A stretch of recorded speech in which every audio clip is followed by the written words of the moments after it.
West Denver. Sleep deprived and heavily caffeinated. All right, let's do this then. This is the Jeff and Bill Show. I don't agree with that. They don't always agree, but hey, at least they have coffee. Coffee. And each other. I love you, man.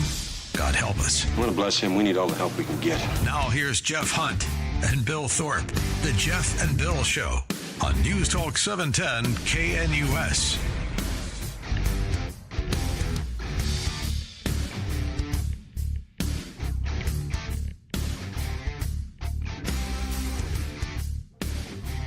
Why do I feel like I'm responsible for all the bad stuff? You are. We have medical disclaimers warning. that Yes. we have to read in light of listening to the Jeff and Bill Show. I should come with a disclaimer, honestly. You Just do. have it tattooed on me. I should. A warning. Befriending this guy will lead to high blood pressure. Yes, and snakes. Yeah. You're listening to the Jeff and Bill Show, News Talk 710 KNUS. It is Friday, August 8th, 2025, 8 a.m. in the morning.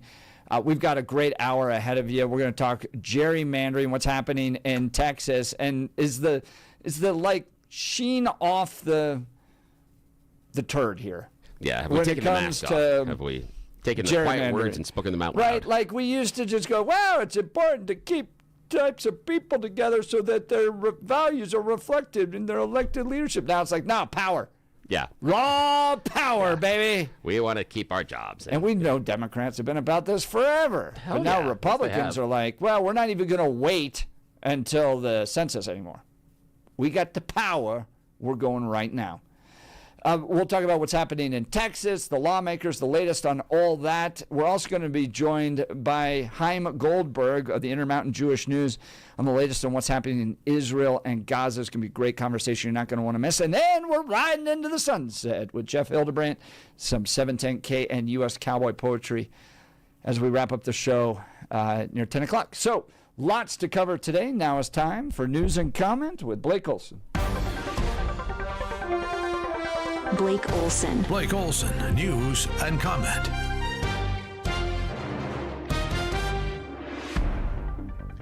Good morning, TGIF 72.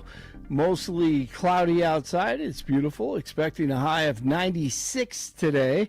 This portion of the news sponsored by Pastor Camp Heating and Air Conditioning at 303-777-1234 to learn more about special savings opportunities on Lennox equipment. Our top story, Ty Winter, Assistant Minority Leader of the House in Colorado, not happy with Governor Polis. Polis called a special session, of course, but once again fails to take into account rural Colorado, calling the special session during the state fair, which is huge for rural Coloradans. That is the time that we go celebrate farms and ranches that are at least 100 years old. I mean, you tell me what celebration the governor or the Democrats wouldn't attend on something that's that important to us if it was that important to them. So, and then Pueblo. I mean, what about the Pueblo business that provides the meal for the legislative barbecue? Pueblo's not a huge town. I'm sure that's a huge hit on their business if they have to cut plates out of that, so hitting the economy. So, it's unfortunate. We've been talking about a special session since May. But who knows why we did this? Who knows what schedule it was going to conflict with who? It's just unfortunate that once again it's balanced on the back of rural Colorado. On with Jeff and Billy last hour. Of course, Winter is going to keep fighting for the people of the state and feels like there will be concessions made. Federal agents raided 2 apartments in the Springs Thursday morning as a part of a drug trafficking investigation involving Mexican cartel members. Deidre Naraki lives nearby. I walked out of my house to go to work at around 7:30 and saw all of the military, police all wearing the vests and were armed, and they were surrounded around one of the apartments over here. The DEA says fentanyl pills, meth, cocaine, heroin, and a handgun and a large sum of cash were seized at the Village East apartments. 5 individuals were arrested for immigration violations and turned over to ICE. 47 is ordering law enforcement officers to patrol the streets of D.C. and will include officers from the FBI, the DEA, the ATF, and ICE agents. Earlier this week, Trump said he'd consider taking control of the D.C. Police Department after former DOJ staff member nicknamed Big Balls was attacked and beat up on a D.C. street. The Israeli Security Cabinet has approved a full military takeover of Gaza City. No word on when that will occur, but the UN is not happy because they say there will be more bloodshed. Outstanding post from Mike Benz last night. He states, quote, "When people ask me if I'm tired of going after the Russia Gate hoax," end of quote, and this video. I don't feel no ways tired. I come too far from where I started from. Nobody told me that the road would be easy. I don't believe he brought me this far to leave me. It never. I don't feel no ways old. tired. Never. It never, ever will get old to me. Oh, my goodness. The subpoenas are out, and if you can't get the Clintons or Obama, at least get Comey or Clapper or Brennan, someone. Or the corruption will continue. U.S. Air Force is denying early retirement to some transgender service members. A report from Reuters says all transgender service members with between 15 and 18 years of service will not be granted early retirement. Instead, an August 4th memo says they will have to choose between quitting or being forced out. The Broncos in Santa Clara for a joint practice with the Niners today. They kick off the preseason tomorrow against San Francisco in Santa Clara. Rockies in Phoenix tonight. It is 71 in Aurora. I think I said it was in the 90s last hour. A little tired. 71 in Aurora, 70 in Lakewood. It's going to be in the 90s, though. 72 in Denver, high 90s today. Jeff and Billy continue. When you cross the line of a complete lack of civility, that is not going to happen here on this show. Blake Olson, News Talk 710 KNUS. Your KNUS forecast for the Denver metro area calls for a very warm summer morning this Friday. Temperatures upper 60s and low 70s. And we're going to be looking at, again, a hot summer day. Some increasing afternoon clouds, though, will help a little bit. High temps, though, approaching 100 degrees. Nighttime lows mid-60s. Mid to upper 80s Saturday, near 80 Sunday. Weather is a service of L&L Heating and Air Conditioning. For quick, trustworthy, and dependable service, call L&L Heating and Air Conditioning at 720-851-1690. Visit them online at bestdenverhvac.com. That's bestdenverhvac.com. You'll be comfortable with L&L. I'm meteorologist Mark Huer in the 710 KNUS Weather Center.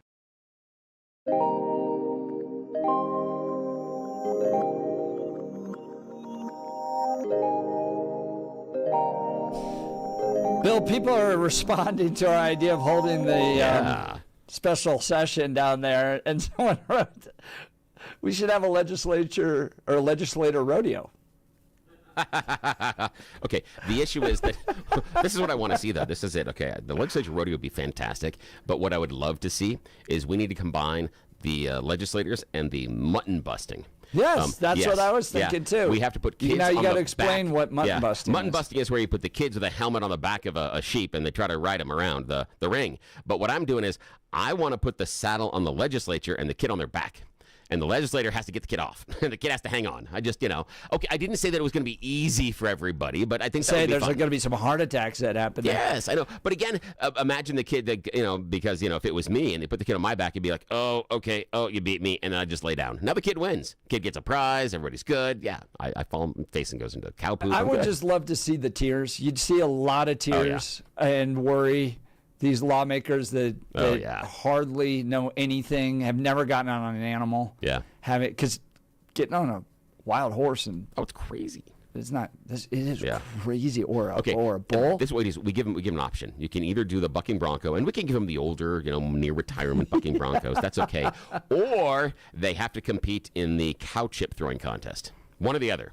You either got to grab dirty, dry cow poop and throw it, or you get on the bucking bronco. How much do you think people would pay to see Jared Polis as the rodeo clown? Oh my God, so much money. So much money. I would pay so much money. And how good would that be? I mean, just for his appearance and him being. He's got no more elections. He's done. You got to be able to put yourself in that kind of position to make fun of yourself. However, I don't know if he'd get into that, because once you do that, that's going to appear if he tries to run for president. That's all the ads from the other side. They're going to be, look at the clown running for it. All right, what's the latest on these Texas lawmakers ran out of the state because of gerrymandering and redistricting? Well, Senator Cornyn has confirmed that the FBI has agreed to help locate the Texas Democrat lawmakers who have fled the state to block redistricting. However, Illinois Governor Pritzker has pushed back, clarifying that the FBI cannot arrest lawmakers visiting Illinois, calling it the move just grandstanding. Governor Abbott's doubled down, announcing that he will continue convening special legislative sessions indefinitely until the map passes, suggesting Democrats would have to stay away for potentially years to block it. Now, we know gerrymandering's been taking place since the invention of legislative districts. Well, right? As soon as you gave the legislators the power to draw the districts, right. Duh. I mean, we talked about it the other day, that if you were going to have a Broncos versus Las Vegas Raiders game, and you're going to Vegas, and the Raiders are like, we get to make up the rules. Hang on. Hold on here. There's a reason why the teams don't get to make up their own rules, but here we allow them to, in some ways, make up the rules about the districts. Illinois is already heavily gerrymandered, so there's a lot of hypocrisy here. Wisconsin, Maryland. So the idea that, oh my gosh, the pearl clutching. Oh, yeah. The Republicans are going to do it. But now what does make this different is that this typically happens after the census is done, so it happens every 10 years. Republicans in Texas are just like, meh. We're going to do it right now because we're getting more legislative congressional seats as a result of these census. And so they're just not wasting time. We're going to do it right now. Now, California responding, well, we have this independent commission, but we'll scrap it and just do it our way and make it heavily blue. Illinois already does this. Maryland already does this. Wisconsin's one of the worst out there. So are we at a point where it's just pure Machiavellian power grabs with our lawmakers, where they just go, we have the power. We're going to take it. We're going to guarantee control of our side. This is what you would expect a lawmaker to do. We have the power. We have the ability. None of this stuff's illegal. May not be the way you like it, because here in Colorado we have this special system set up, but that's only relatively new. So they have the power. They're taking it. How do you look at this? Do you see it as finally Republicans responding to the way Democrats play politics? They don't care. Democrats have never cared about making sure that there's equal representation among different people. No, they want the power. If they have it, they do it. Look at Illinois. Look at Wisconsin. Look at Maryland. The national media is not wringing their hands about that, going, oh, look what's happened to Illinois. Look at all the gerrymandering. No, but Republicans step in to try to do it. Republicans seek power. Well, now national media condemning this power grab that's taking place. We'd love to hear from you. Join the conversation, 303-696-1971. Text us on the Dan Caplis Law text line, 720-819-5115. Bill, where do you project this going? The FBI is involved. Greg Abbott saying he's going to continue convening these special legislative sessions indefinitely. You Democrats may need to stay away for years. Okay. Yeah, this, to me, this is a bunch of kids throwing a temper tantrum. That's all it is. This is immature. This is unprofessional on both sides. And the only positive is that both sides have finally taken off the mask. They have stopped pretending that this is anything but a grab for power. We even heard from, the governor was in Missouri, or one of the lawmakers in Missouri, talking about that they need to gerrymander so they can preserve certain people being in power and preserve a majority for his particular political party. That the goal, at least finally, they are saying the quiet part out loud in public, that this is not about constituents. This isn't about voters. It's not about race. They don't. Yeah, it's not about any of that stuff. At the core, they don't care about the voters. They care about making sure they have a safe job. And if you think that our government is unworkable, is, bogged down, can't get anything done, just wait until everybody's in a safe district.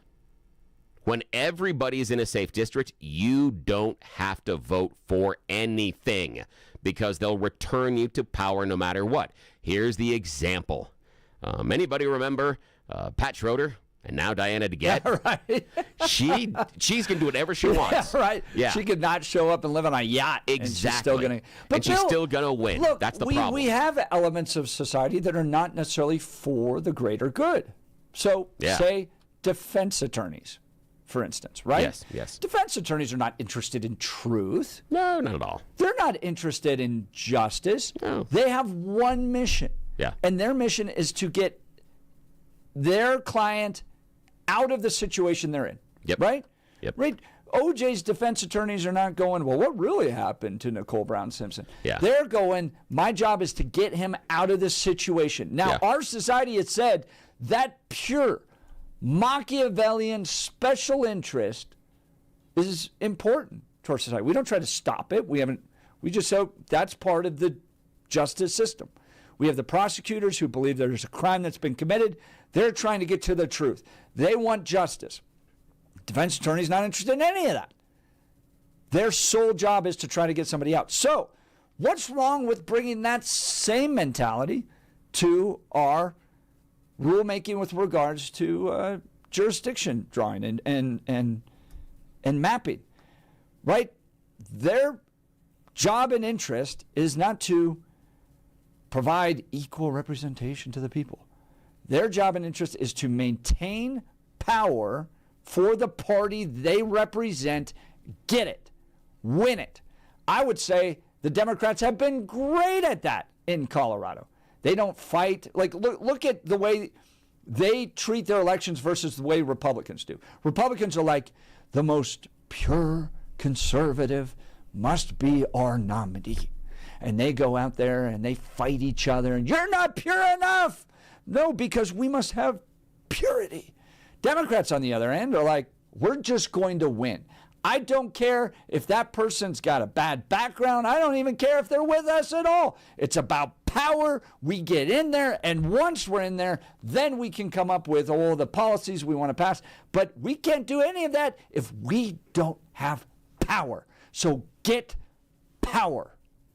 See, that is the bromide for both parties. It is all about power. It's the same thing on the Republican side. Get power and amass as much power as possible. And for me, that is the downfall, or can be the downfall, of politics being respected in this country.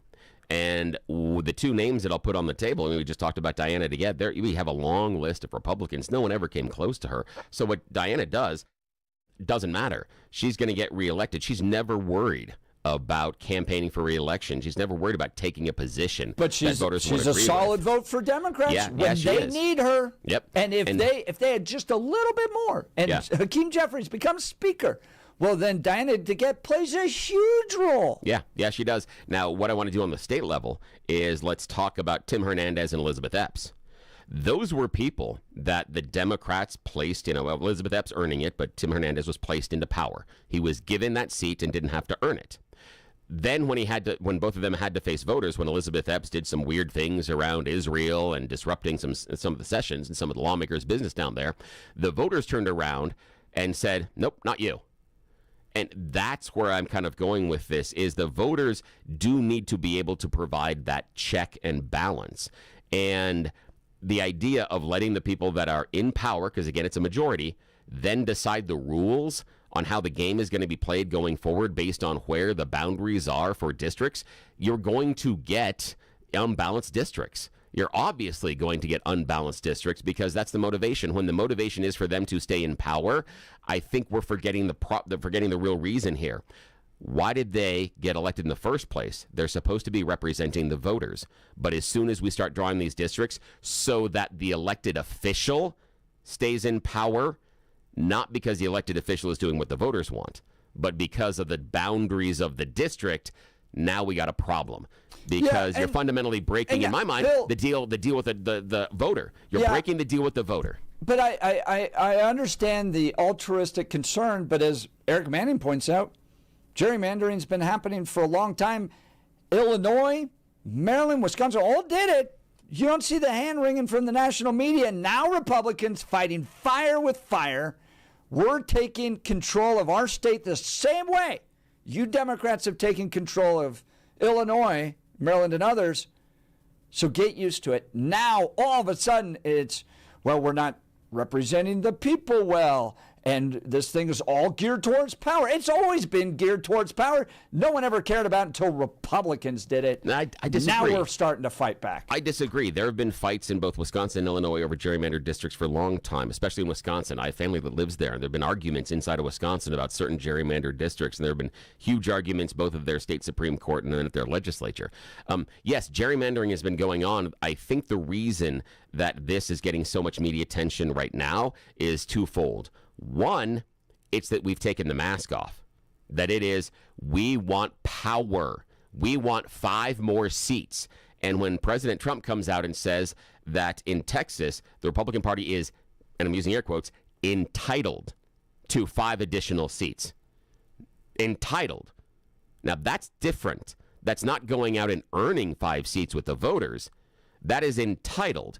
How is that any different than what Illinois has done? Hang on. Again, what I'm saying is the idea is the mask has come off. When Illinois, I'm not saying that they didn't gerrymander. That's the misrepresentation. That's why Eric Manning is wrong about this. Completely and totally wrong. I had said that gerrymandering has been going on for over 100 years. Yes. But the difference right now is the mask has been taken off, that now both sides are talking about this just being about power. Newsom, governor of California, absolutely. He's about, well, we will just gerrymander it so we will balance out what's going on in Texas. Again, he's admitting this is just about power. That's why this is risen to this level. The second thing is because the Democrats ran away, that created a spectacle, and now the Republicans are trying to arrest them.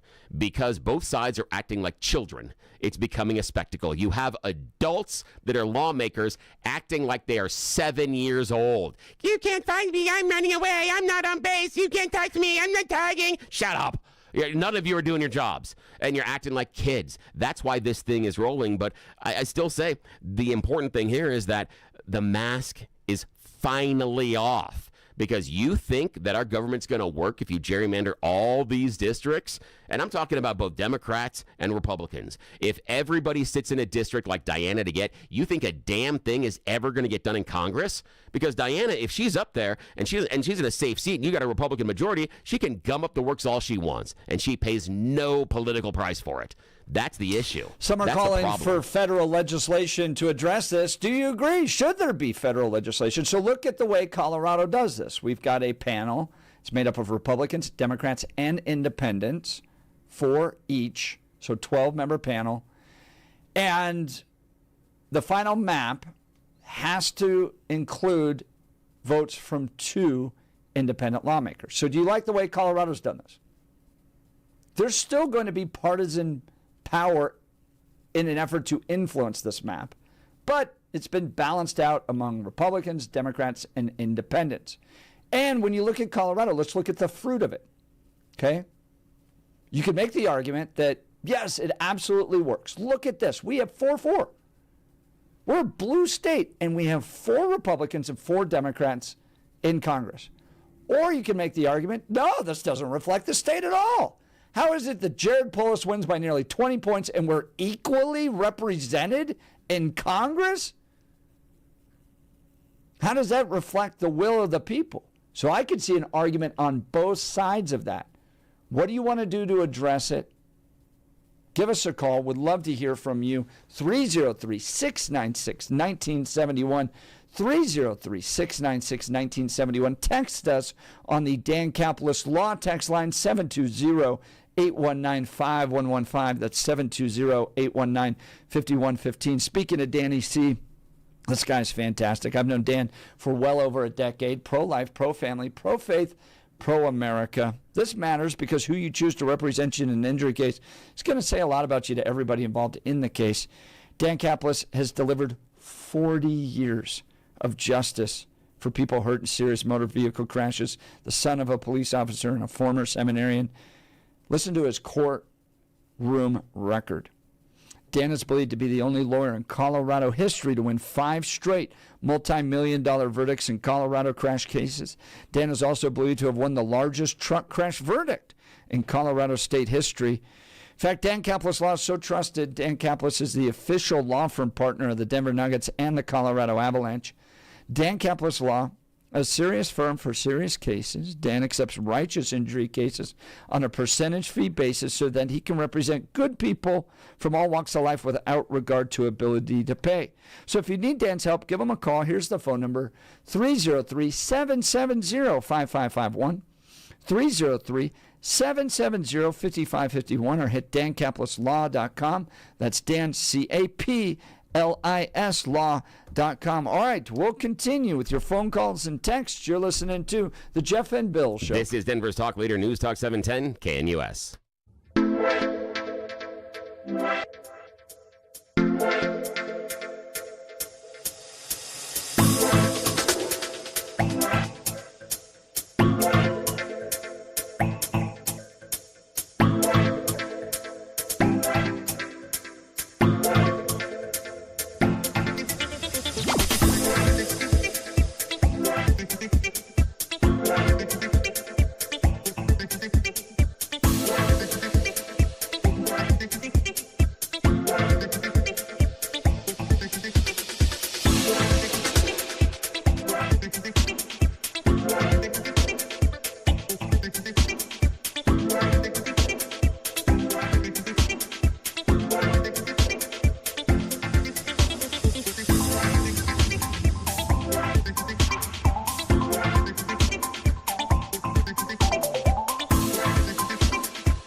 Welcome back to the Jeff and Bill Show. One of my favorite publications to go to, because I've built just as a wonderful friendship with Rabbi Hillel Goldberg, is the Intermountain Jewish News. And all things happening with Israel, Gaza, how the Jewish community here in America is responding, particularly in Colorado, some of the anti-Semitism that they're facing, all that stuff.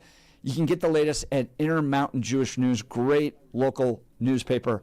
And joining us is Chaim Goldberg from Intermountain Jewish News. Chaim, thank you, first of all, so much for being live in studio. Appreciate it.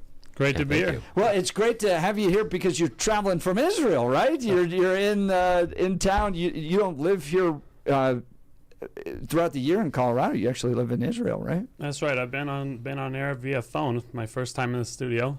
Thanks so much for having me. And it's a wonderful family newspaper that you guys got going on, right? Your grandfather, I think, founded Intermountain Jewish News, didn't he? Well, he was actually founded 110 years ago. Was it? And then about 85 years ago, it was losing money every year. And before they closed it down, they offered it to anybody who wanted it for $10.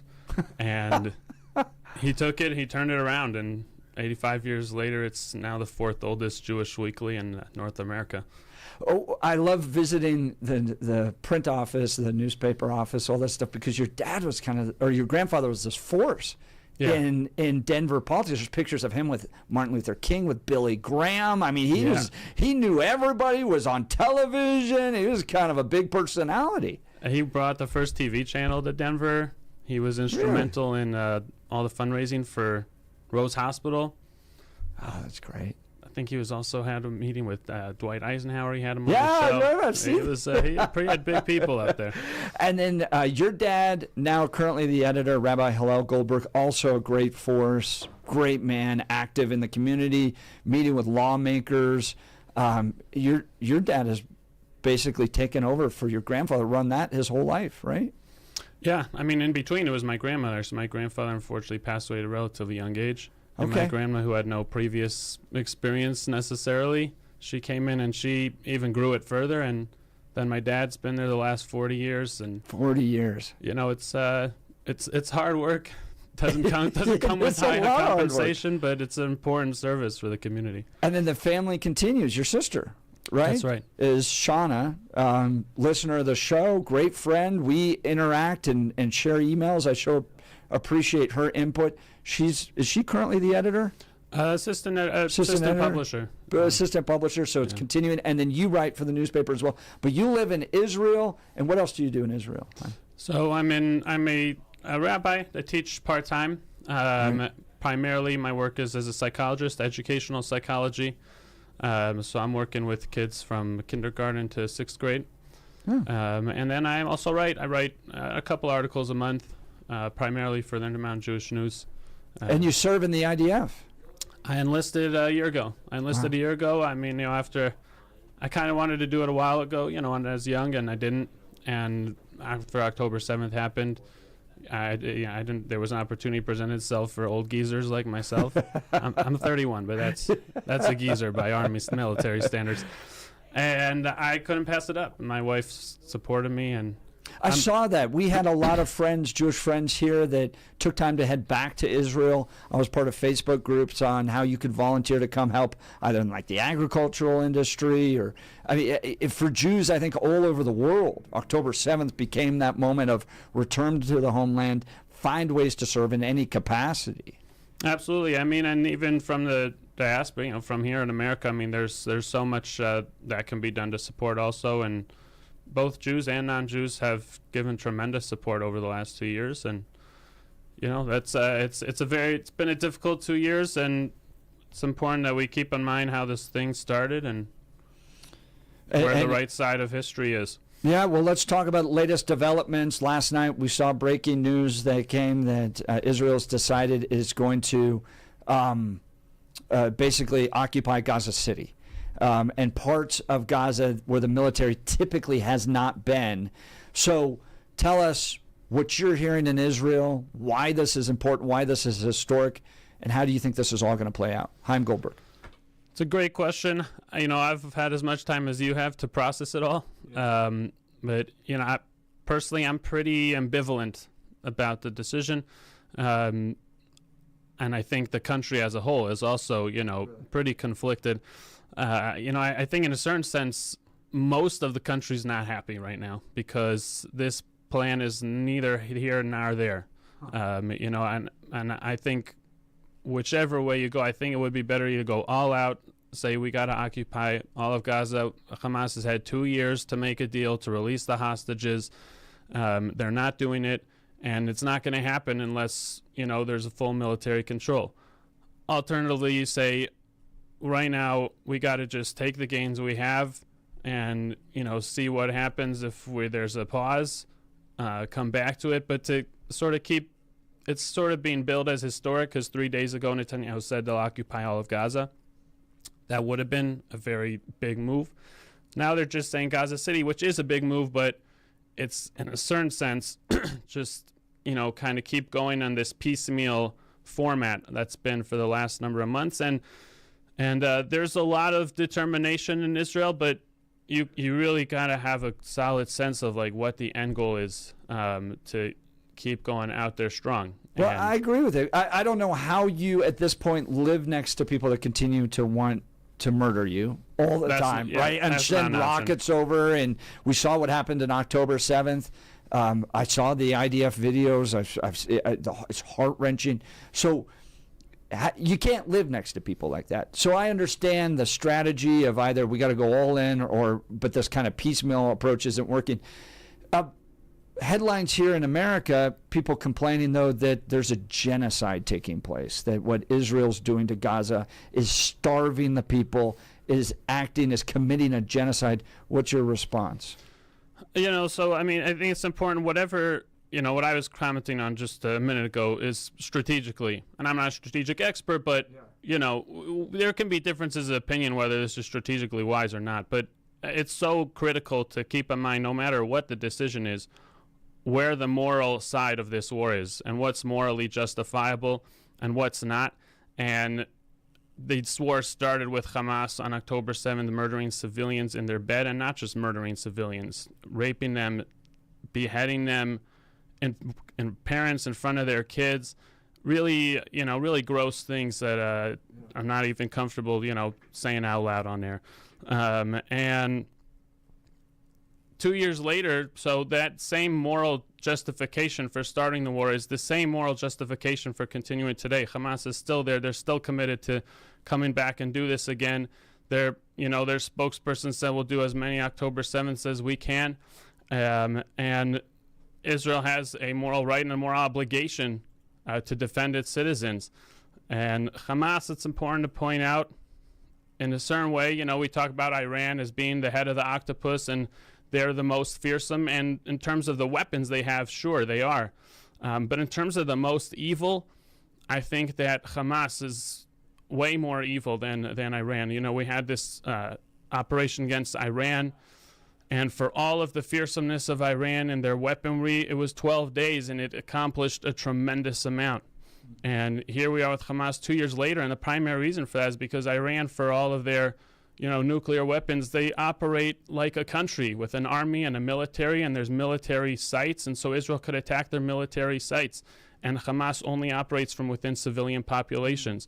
Hamas deliberately, cynically uses their civilians, and there's a whole question about the aid. I'm sure we'll get to that in a few minutes, the starvation. They loot the aid. They want control over the aid because it gives them control over the population. They don't operate like an army where you can fight them like an army.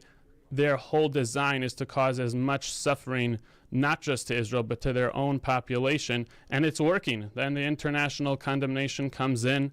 But if Israel wanted to commit genocide, there would be hundreds of thousands of Palestinians dead right now. Israel could be using way more lethal force. And I mean, I have, friends that are serving the IDF. The number of warnings that they give, they do all these evacuation plans. Sometimes they drop pamphlets. There's pre-shot warnings. There's so much they do to avoid civilian casualties. There's so many military experts that have spoken to this. John Spencer, I know from West Point, and others. The ratio of civilian to combatant casualties here is incredibly low, especially for the urban warfare that they're engaging in. The whole claim of the genocide is, I think, in a lot of ways a blood libel, or it's just people that have absorbed it from the media and they're not really thinking too deeply about it. But it's absolutely false. Well, one thing I think it's important to point out, we're talking to Chaim Goldberg, Intermountain Jewish News from Israel, joining us live in studio here. Chaim, it seems to me that if the Palestinians released the hostages, a lot of this would wrap up. Absolutely. Release the hostages. And, there's sort of two primary goals. And, different parts of Israel are of different opinion whether we need both or one, but one being releasing the hostages, and two for Hamas to disarm, and relinquish control to a different, maybe the Palestinian Authority. Not too many love that idea, but certainly if there would be some Arab control coming in from other Arab states, that would be a really ideal situation, and not just for Israel, but for the civilians in Gaza. But yeah, Hamas release the hostages. This thing could be over tomorrow. When you all in Israel saw the latest videos of the one hostage who's digging his own grave, and he's been starved, he's about as thin as you could get, what went through your mind? What did you hear from colleagues, friends in Israel? It was just utterly horrifying. I mean, and if anybody has not seen that video, as horrifying as it was, I think it is necessary to watch it. His name is Evyatar David. Go Google it. And I try not to watch these so much because they are psychological warfare. It's not like they took that video, that day and then they just post it on their social media because they have nothing else to do. They take those videos and they post them precisely at the time that they think it will cause as much psychological damage to Israeli society. Happened to be that was released the day before what's called Tisha B'Av. This past Sunday was a day of mourning in the Jewish calendar, where we mourn for all the calamities that have befallen the Jewish people since the destruction of the temple. And we sit on the floor. It's a day of mourning, and I was like, if there's any day I should be watching these videos, it's that day. And I watched it, and it's just horrifying. And the contrast, with the claims of the starvation from the Gazan side. So I have no doubt that there is hunger and that there is suffering, and for any civilians that are innocent and do not wish violence upon Israel, I have tremendous sympathy for them. They are going through tremendous suffering for no reason but Hamas' desire to destroy Israel. But the images that were presented of this starvation, the front page of the New York Times, they were of children that were actually suffering from genetic disorders, from cystic fibrosis, from cerebral palsy. And again, those are images that Hamas puts out to the media. The media is happy to take them in without doing too much fact checking. And the image spreads. 5 days later, they make a little editor's note that not too many people see. And people think that Israel is starving these kids to the point where they're skeletons. And that's not what's the case, for most, for the population at large. And on the other hand, you have these hostages where that really is the case, and that is Hamas's intention to. Well, it harkens back to the Holocaust when you see those images. The starved Israeli prisoner, hostage, looks like what you saw coming out of Germany following the Holocaust with the starved Jews coming out of the concentration camps. Absolutely. It's just on so many levels. I mean, and I saw Holocaust survivors that spoke about, what it threw them back to 80 years, past in their childhoods. And I mean, these are guys, you see the before picture. I mean, he was, the guy was a security guard. He was buff. He was strong. And now, I mean, his legs are like pencils. Yeah. Well, I'm talking to Chaim Goldberg. He's live in studio, Intermountain Jewish News. He lives in Israel, here visiting. Honored to have him with us. Feel free to text in any questions that you'd like. 303-696-1971 is the phone line. Text the message line 720-819-5115. I watched Bill Clinton go, I tried to solve this problem. And he says, I just gave up. Like, it's just, especially with the PLO and the Palestinians, he's just like, they don't want peace. At the end of the day, they don't want peace. So Clinton mentioning that. I've watched the videos, the GoPro videos of what happened on October 7th that the IDF was able to collect. And in one of those videos, if I do mind, just insert the GoPro videos that you mentioned, the IDF will collect, but those are GoPro videos of Hamas that they themselves we're filming, right? And then the phone calls that the IDF was able to pick up from the attackers, the terrorists, back to their family members. So this was so weird. But it helps give you insight into what's happening here. These Palestinian terrorists were calling their moms, bragging about the number of Jews they were killing. So it was, hey, mom, but guess what? I got 2 Jews. I'm going back for more. I'm going back. So in light of that, I don't know what the solution is other than a full takeover at this point. You can't live next to these people. What do you, I mean, you give them peace, and it's a time to rearm and reattack. And they're so motivated for the full destruction and annihilation of the Jewish people. I mean, what do you do? It's perverse. It's absolutely perverse. And yeah, just to, what you're referencing, to remind listeners, in 2005, Israel unilaterally, with nothing in return, withdrew from the Gaza Strip, which, by the way, was occupied by Egypt from 1948 to 1967. And when Egypt effectively declared war in 1967 and Israel, defended itself, so then Israel ended up with, control of the Gaza Strip. But that's not something that Israel ever, wanted as let us, go control the Gazan population. But 2005, unilateral withdrawal, give them a chance to build a beautiful society. And what have they done with all the aid? Not the aid that I'm talking about coming in 2025. There's been aid flowing there since 2007. 18 years of aid, and there's been, these on and off attacks every time. It's followed by hundreds of millions or billions of dollars in aid, and it just goes to terror infrastructure to cause more destruction. Yeah, well, and look who's built walls. The Egyptians built the walls to keep the Palestinians out. The Jordanians don't want the Palestinians. So it's not just the Jews that are like, well, hold on, we got some issues with these people. It's their own faith groups have issues with these people and what they've been doing. So full occupation might be the only answer. All right, we'll continue this conversation live in studio with us. Chaim Goldberg, Intermountain Jewish News. You're listening to The Jeff and Bill Show. This is Denver's talk leader, News Talk 710, KNUS.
Welcome back to the Jeff and Bill Show. Live in studio with us is Chaim Goldberg, Intermountain Jewish News from Israel. He's traveling, joins us here, giving us the latest on what's happening there. Herb Denver, you're on the phone lines. Thank you, Herb, for calling in. What's on your mind?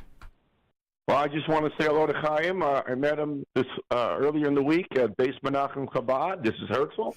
We had a little conversation. Remember? Hello. Good morning. Good morning. And I just want to. I have a question for you. You live in Israel. You hear criticism of Netanyahu from Israelis. Saying that Netanyahu's not doing this for the right reasons. He's doing it for political purposes. And a lot of people are very angry with Netanyahu there. Now, from our perspective, here, American conservatives, American conservative Jews, we love Netanyahu. We think he's doing the best job ever, the best prime minister of all time. Tell me, what do you think? Well, you got to keep in mind that a lot of the people in Israel that are not happy with Netanyahu are people that were in his own party for decades. So it's not purely a right-left kind of split. It's hard for me to know. Obviously, I can't quite judge someone's intentions. For a while, I myself was very much concerned with that same notion that he's has ulterior motives to stay in power, and etc. Then, as I saw the developments, Syria and ultimately Iran, so you saw there really was a very deep strategic benefit towards keeping the war going on for a year and a half. Ultimately, a tremendous accomplishment there with Iran. So I definitely give him a lot more benefit of the doubt now that, it would really be quite evil if he was, letting all this suffering going on just for, those ulterior motives. And I don't think he's evil like that. That being said, I think that it would do well for Israeli society for there to be, elections, and this government was elected before October 7th. A lot of its representation is not really a participating in the war, a topic for a different time. I think new elections would be a good idea, but no, I don't think that that Netanyahu is doing it just for ulterior motives. I agree completely. Herb, any follow-up question on that? And to the issue of, we spoke earlier of Israel committing genocide. Yeah. Israel is doing the opposite. They're going in now, getting rid of what I call them, the Hamas Nazis, who are withholding the food from their own people for political purposes. Yeah. Yeah, that's a great point. Great point, Herb. Denver, sure appreciate the call. Thanks so much. We're going to continue this conversation with Chaim Goldberg. He's with Intermountain Jewish News, lives in Israel, answering questions on what he's seen there, what he's experiencing, what's happening. Breaking news over the night that Israel's going to go into Gaza City to occupy it. This is a new place for it. Do they go all the way? Is that the only solution here? Full occupation by Israel to bring about peace. We'll continue. You're listening to The Jeff and Bill Show. KNUS.